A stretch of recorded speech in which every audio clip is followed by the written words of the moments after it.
What's up guys, welcome back to the channel. Today another exciting deck profile for the V format, which is one of the less popular formats I suppose, and since we had our shop challenge this weekend I felt like it's a good time to cover one of my favorite decks in the entire game. But I have to put a big disclaimer, this deck is not meta, it's more of a fun deck I suppose, but I did actually get a decent, I guess, record at the local. So you obviously saw from the title card, the deck we're going to be talking about is Altmile, and it's a deck I blinked out, so I felt like even though I did not do great at locals, I really wanted to cover it. So we had a 10-man locals, which is not that big, but honestly I'm pretty happy for the V format, because generally not a lot of people want to play that format anymore. And I had a couple cool rounds. So my round 1 opponent was Ange, which is a pretty strong deck, and I felt like going first was a really big advantage against that deck. So I managed to win that game. Game 2 I had to go against Tava's player, who also had to go second. So again, a big favor for me, and being able to pressure them that much helped me push a lot of their pieces that would put a lot of aggro back out of their hands. And then game 3 I had to face Hamske, which is a deck probably not a lot of people would expect to be good, but it creates so many Excel markers. As long as they check a front trigger, they can pretty much kill you. But I was lucky enough to get 2 defensive triggers on their big push turn, so that gave me another turn to survive. But I had one big issue, my entire hand was filled with grade 3s, and this deck wants to see grade 2s, not grade 3s, so yeah, I lost that game. And then the final round I played was against a Chronojet player, who played around the Mystery Flare build, which was really cool to see. But for some reason, I only found 1 copy of my Blue Sky Knight Altmile and did not see my Aerial Divine Knight Altmile. So I was stuck on this version, and I gotta say it's pretty much the worst one of the two. So let's get into the deck profile, as it's still a really exciting thing to see. And for those who know, there's a new card announced, a Grade 1, that kind of counts like a G card, and I think that's gonna overhaul this deck entirely. So that's why I want to show off the build before the G-Guard, and maybe in the future I can show off a version where I got the Grade 1 that will be doing the G-Guard stuff, because it synergizes so well with Altmile. So yeah, this deck is built around multi-attacking. So the original skill of Altmile made it so you only had your 3 attacks, and if you played Ashley you got a 4th attack, but thanks to a promo we got in V, we totally changed the deck and made it a lot cooler and a lot more reminiscent of what it did in the G format, and that's the Knight of Instant Flash Catafall. And so he's kind of a Knight of Twin Sword, if anyone remembers him from G era. So he just really enables the entire Altmile strategy again, which you used to do before. So I think that's really cool. But for those who don't know, let's get into the cards. So for grade 3s, at least for normal units, I run at least these.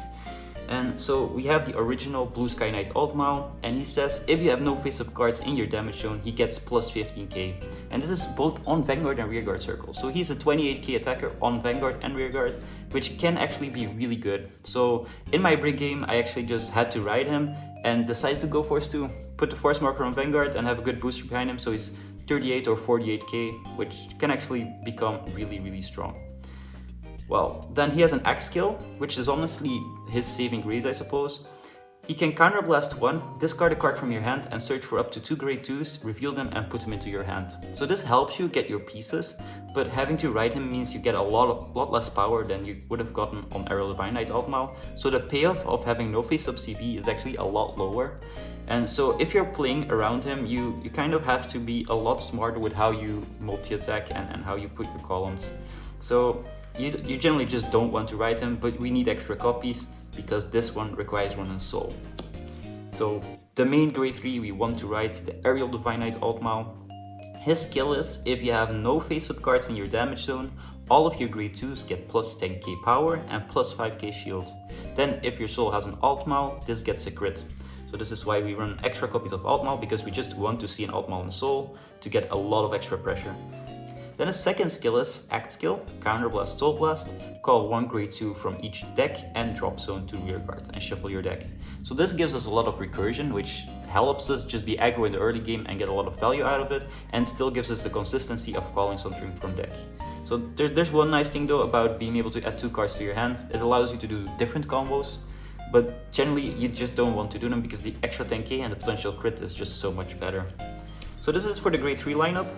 I used to run copies of Ashley just to get another way to multi-attack, but the way I'm playing it right now, I don't really have the soul for that, so generally I just want to see as much Altmiles as possible in my potential soul charges or with other skills so I can put them into soul and just don't see them in hand. That's kind of the thing you don't want to. So yeah, 7 copies feels consistent enough to see them, although extra searches for the direct log grade 3s wouldn't be bad actually. So that's it for my grade 3 lineup. Obviously, we run the Milieu starter. I believe I have an SP version, but it's in my premium deck, so I had to use the regular version. But he is the fitting starter to use with Altmile. So then we'll go into the grade 1s first, because that's a smaller lineup than the grade 2s. We have 4 copies of Edith. She is a promo, I believe, we had for Altmile during the V run. Then we have Sisyllus, the grade 3 searcher. This is the alt art from the Sanctuary Guard collection, which I feel is the prettiest version of him, and so it's really fitting to just see him in this SP-like foiling. And then 2 copies of Eunice. So let's go over them. Obviously, we need a grade 3 searcher, and the nice thing about the grade 3 searcher for Royals is that it really synergizes with Altmile, because his first skill says, during your turn, if you have no face-up cards in your damage zone, this gets plus 5k. So immediately from the start of the game, as long as your opponent does not damage you and you're able to guard everything, it's just a 13k attacker, which means it hits grade 1s and grade 2s. So that's really strong. And then from turn 3 onwards, it's a 13k booster for any grade 2, which means they easily hit 33k, which is a really good number. And then obviously the search skill, everybody knows, you check to 5 for a grade 3, add it to your hand and discard a card. So yeah, that's pretty much our main way to get our grade 3s into hand. So we really want to see this and we hope to resolve it successfully. Then we have Flourishing Knight Edith. So she's a support card we got later on. She says when placed, Soul Blast 1, look at top 7, reveal a Altmile and call it to rearguard in the same column. So the cool thing about this is that she can call the Blue Sky Knight Altmile from the top of your deck and become like a really strong column, because as we mentioned, this thing gets plus 15k if you don't have face-up damage, so this would be 28 and then with her boost it's 36. And since it's a grade 1, we can do this immediately from turn 1. So this is pretty much the early gameplay we want to do, and if we're capable of doing this on our first turn, we obviously immediately ping a damage, but her second effect means that this card is not wasted. At the end of the battle, it boosted the grade 3 rearguard, you put the rearguard it boosted into soul and return this to hand. So the cool thing is, this goes into soul and you bounce Edith back to hand to hopefully do the same thing next turn. And that filters out the grade 3s we don't want to see. So yeah, Edith, very important, part of the reason we can go super aggro in the early game. And then the last card we added is the Fruiting Jewel Knight Eunice. So the reason she's in here is because she's a bouncing rearguard and she's a really good right target if we have to miss right. Because generally we do not want to right Edith, so we'd have 6 right targets and then 4 mainly rearguards, but if we have to right her, it's obviously not the end of the world. So Eunice, she says at the end of the battle she boosted, we put a normal unit back on the bottom of our deck from our drop, and then we soul charge 1 and return her to hand. So the cool thing is, these random soul charges, because we run 7 Altmiles, can actually high roll us into getting an Altmile to soul. And this has happened multiple times. For example, during the Ange game, I attacked with my Vanguard boosted with this, I believe, and the soul charge gave me the Altmile. And both of my rearguard columns became immediately have a crit, so that was actually really scary. And then because we return normal units to the deck, things we want to superior call with our skills can actually just be recycled that way. So it's one of the ways we can actually recycle pieces, which is really important. And then the second skill, if she's overcalled or if a unit is placed on top of her, so that also means when she's rode upon, you can draw a card if you have nothing in the same column to retire, but if your opponent calls a booster, you do obviously retire this. And because this retires something, it's one of the weird ways, I suppose, you can do a workaround to retire something of your opponent. But generally it's not something we try to get off. It's more so because she bounces to hand, gives us extra shield value, and recycles our pieces, and can high roll them to soul. So yeah, she's the filler spot, I suppose. If we go into the next format, we might just replace these two with the great ones that are 5k shield but work as G-Guardians. Because you just want to see them, but like they're not that important, and it's kind of the same in this deck. If we see them, it's really good, but we don't really need them for the maximum payoff. Right, let's go into grade 2s, and this will be a big stack. So first of all, we have Catafall, which is our Knight of Twin Sword. For those who don't know yet, when it's boosted, we counterblast 1 and Superior Call a grade 2 from deck. Really strong skill. Obviously, he cannot call himself, that's his one restriction, but we have a workaround in this deck. Then a second skill at the beginning of right phase, if you have a Vanguard that's grade 1 or less, you can discard him, check top 5, add a card. This skill you could kind of just always want to do, because having him in drop means we can immediately revive him on turn 3 with our Altmile. And so that's a lot of value to get this, and if we have to ride him, that's kind of the same thing, because riding is also, you soul blast him out and you get him back. But like, he's your best ride target, I say, and he's your best discard target for a skill. So seeing as many copies as him in the early game is pretty much what we want to do. We then run 3 copies of the Explode Jewel Knight Lael. So she's our main recycle. On attack, she returns 2 normal units to the bottom of the deck. We soul charge 1, so again, a soul charge that could high rolls into Altmile, and she gets +5. So the cool thing is she can hit for really good numbers. Well, she hits for a good number without a force marker. So she's a good one to have just attack and then have our Catafall overcall with another unit, which then gets +10k by her second ability. She's also a fine ride target since our Altmile himself does not get a lot of power. Well, he does not get power himself at all, and unless he has a good booster.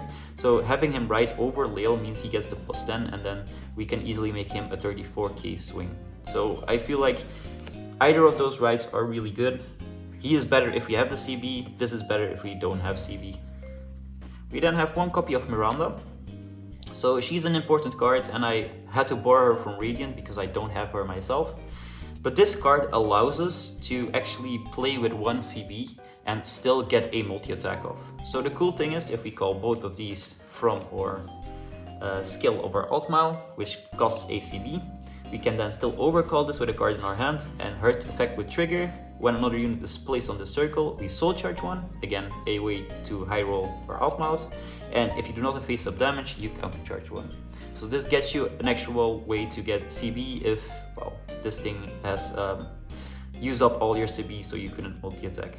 Obviously it's a -1, but like since she refunds the whole cost of the Counterblast Soul Blast, I suppose it's kind of fine because you still get a +1 from that whole cost. So yeah, she's in here as a one-off. You hope to not see her go to damage because she can be really important in the late game too. But yeah, she's a fine card to have. You don't need more than 1, and she allows us to extend even further. So we then have 2 cards that kind of serve the same purpose. So they're kind of the opposite of Miranda. They're ways to use up our Counterblast. So the whole thing about Altmile is that he can't have face-up damage. And so we need cards that can just burst, use up all our CB, because we can pretty much use 1 CB with Vanguard, 1 with Catafall, and then we're kind of stuck. So we need ways to get even more CB usage. And so Catafall could also Superior Call Wixton, which works when placed during any timing. So he's a pretty nice target to call, because that would use up 3 CB. And then if we have 4 CB we have to use up, we kind of are forced to call these 2 during main phase, because he can also use a CB during the main phase.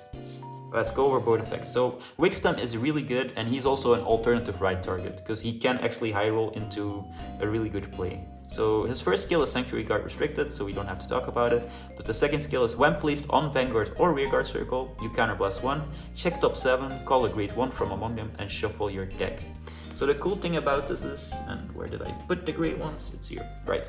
If he calls Eunice, that's a bounce to hand and an actual plus.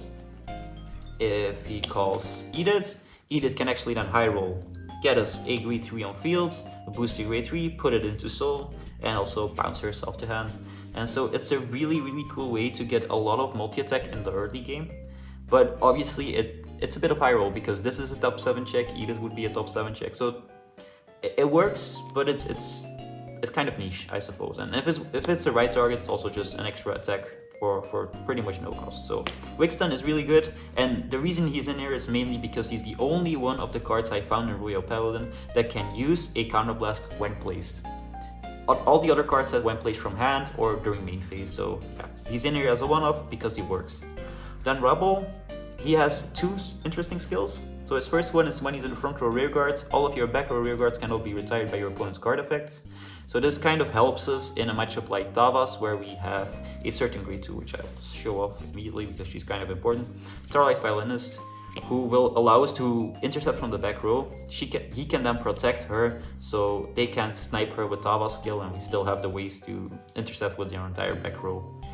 Then his second skill says, when he's placed on rear during main phase, you counterblast one, you choose one of your non-grade 2 rear guards, so this can be grade 3s or grade 1s. You bot tag them, then you draw 2 cards, and you're forced to superior call a card. So this is kind of like, what's his name, Alden, I believe, in the standard format. He's an Alden actually for Altmile, and it's a good card, but I don't generally want to call him because I have just better combo pieces. This is more so if my opponent managed to push me to 4 and I cannot use up all my CV, I have to go into him and get that value that way. So yeah, that's it for these guys. We already talked a bit about Starlight Violinist. So she says that there's no face-up damage, all my grade 2s on rear get boost, and they can intercept from the back row. So this helps me if I have a little bit of a weird hand. I'll show you a card that allows us to do our boosting without this card, but it's still a really good card, and if she's in the back row, we can intercept with all of our grade 2s even from the back row, so she gets a lot of value. And generally, she's the last card I superior call with my Catafall combo, which I'll go over later, because this allows us to have a weird grade 2 behind our Vanguard and still boost with it.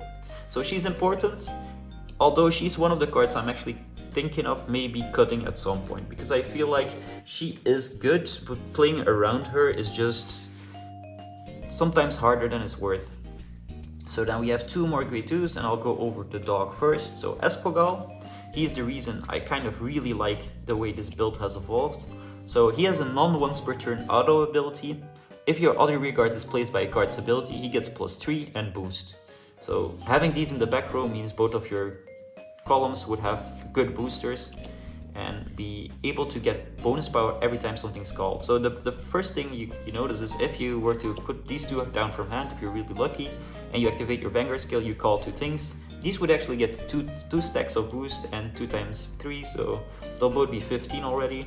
If we then multi-attack with something like Catafall, and the Catafall would call, well, I'll spoil it, a Rendering Angel. That Rendering Angel would then call another card.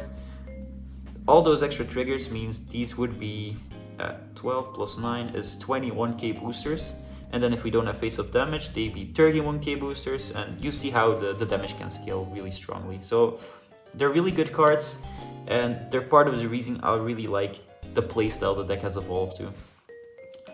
Then for the last grade 2, and as you can see it's a lot of grade 2s, maybe a bit too much, Rendering Angel. So he's a really good card in the early game and in the late game.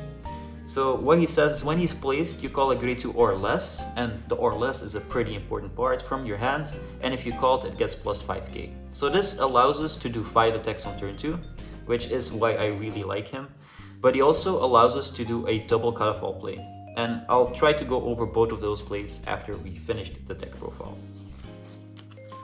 So that's it for grade 2s. The only thing left to talk about is triggers, and the trigger lineup is the one thing I'm actually the least confident about. So we have 4 heals, a total of 6 crits,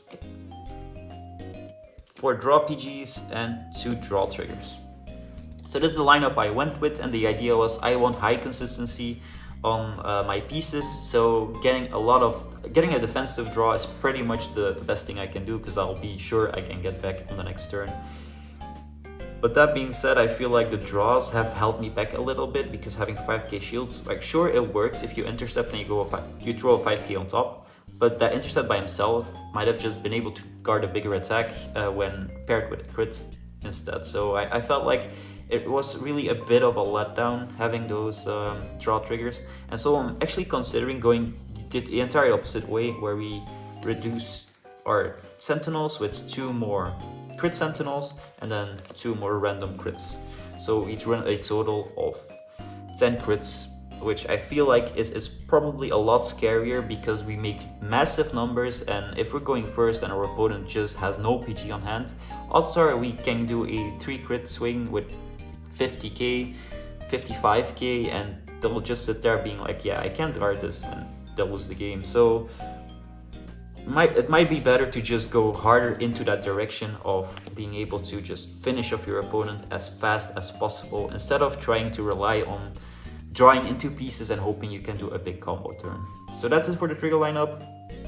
You have to work it out yourself a little bit to get the perfect ratio, but I feel like next time I'm playing this deck, I'll go for the tank crit with the crit sentinels, because they kind of just synergize really well with the 10k shields you get from your grade 2s anyway. So that's it for the trigger lineup. Let's get into a little bit of a combo. And so there's two combos I want to show off, and one is, I guess, kind of realistic still, and the other one is complete high roll. So one of the most basic combos we can do is, well, obviously you have it in hand. So we rode into Catafall, we drew a card from anything, or we just called her. So we now have a boosting column. Then we call the Edict from hand. With her skill, she checks off 7 and we're lucky. She finds an Altmile, and then we call Lil. Right, so for attack order, we just go to Lil, which is 10k, which they obviously are capable of guarding quite well. We then go with this big column. This would be 21, which is also still amazing because it heads over defensive. This would go into Soul. This bounces back to hand. We attack here. We obviously need a single counterblast, so we pay our counterblast to superior call a grade 2 from deck. And there's two options here. So depending on if you had this or if you had something else, you can always call Wixton if you have a second CB, and then that way he can counterblast 1, hope to find a Edict from the top of the deck and get another grade 3. Or we call Rendering Angel. So Rendering Angel gets called, it overcalls the Leo, so it gets plus 10. Then by its own effect, it calls a grade 1, a grade 2 or less, so we call Edict, gets another 5k, so he becomes 25, meaning he swings over defensive. And then if we now high roll again, we get the Altmile. And so this one would be 18, but if we actually had the other grade 1 behind him, something like this, he would actually be 23, so that works also. But the nice thing is now at the end of the battle, this boosted, we can actually put this at the bottom, Soul Charge 1, this goes back to hand. This one would be 25, and this one would be 36, going into Soul. And so we're doing 5 attack combos for actually very low commitment. And they're piece reliant, I gotta give it that, but they're really strong if you're able to get them off. So for a big grade 3 turn, let's say we write into our Divine Knight Altmile, and we already had a Blue Sky Knight in Soul from the last turn. We then get our Force Marker. And before we do anything, if we have dog in hand, we obviously want to call the dog down. So the dog does give us a lot of extra value. The only thing you have to think about is where do you want to put this card. And because of the way we will be doing our attack patterns, I'll put him here. We'll then pay Counterblast, and obviously you would have more cards in Soul, so we'll Soul Blast our starter. And this allows us to call a grade 2 from both drop and from deck. So we'll be calling another dog and a multi-attacker. And so both of the dogs trigger, because this one sees 2 cards being called, he gets plus 6, and this sees 1 card being called, so he gets plus 3. We'll then call something like Lil from our hand, and there's nothing wrong with calling a booster for our Vanguard, but I feel like it's not really useful in this situation. So this will be our field setup, because we actually will get a booster during the game. So let's say we'll throw this away, so we have 2 normal units to put back with Lil, which you'll likely have anyway from guarding. So we'll go Lil first. So Lil attacks, we put 2 normal units at the bottom of her deck, we then Soul Charge 1, and she gets plus 5. So immediately our first swing is a 25 swing, so that's really good against a grade 2 Vanguard. We'll then go with this column. Because he's boosted, because this card can't boost because something else superior called, we can counterblast 1, which allows us to superior call a grade 2 from our deck. So we will superior call Rendering Angel. With Rendering Angel's effect, we can now call a grade 2 or less card from our hand. So we will be calling the Catafall. So this one gets plus 5, and this one gets plus 10 from the Lil effect. Then both dogs trigger, so this one goes to 6. Well, nope, he gets another 6 because 2 cards were called. Let's go like this, 6 here and 6 here. So we still have face-up damage, so we can't actually get Altmile's extra 10k, but the number will still be fine because this is 18 plus 10 is 28. We'll then go for this swing. So his skill activates, we counterblast 1, allowing us to superior call another grade 2 from deck. So now we'll decide to call our Starlight Violinist. And now because our skill of our Vanguard is active, both of these get plus 10. The dog triggers again because he saw another card being called, so he gets a 3. And then because there's an Altmile Soul, this column gets a crit. And now we're looking at a 40, 50, 65, 74k swing with a crit. And obviously the first swings were fine, but this swing is insane, and that's why I totally love this deck. And after that attack, we can totally go Vanguard, and since we have this card face up now, this can boost, and I'll use this power because it's no longer needed. Still, because it's a grade 2, it gets plus 10. This one also gets plus 10. So we're still looking at a 25k booster on our Vanguard, so he's 38. We then do our triple drive. We hope to see triggers, obviously, because this last column will be a lot smaller, but it will still be fine. And then the last one will go for 20 with a crit. And so yeah, this allows us to intercept with all of these back rows as well. So she's a pretty good card to call at that point. Because now if you're looking at this field, there's 50k shields, and during your opponent's turn they still remain at plus 10k. So your opponent is less likely to be able to swing into them. They'll have to retire them, and that's pretty good for us. So this is pretty much what Altmile has to offer. I really think it's a super cool playstyle for the deck, and I hope the deck can evolve even further with the promos we're getting. It might just be a complete overhaul though, because the Grade 1 Grade 1s do not really synergize all that well with the deck. We only have Wixton to call them out. And I believe there's quite a few cards that allow us to bounce cards as well, so maybe I can build a way to bounce the Grade 1s to hand and get them consistently, so we get a lot of more shield value and recursion in a new build in the future. But I hope you liked the video, and if you did, please leave a comment down below on how you would improve Altmile, because I love to hear how you would approach it. So see you in the next one. Bye!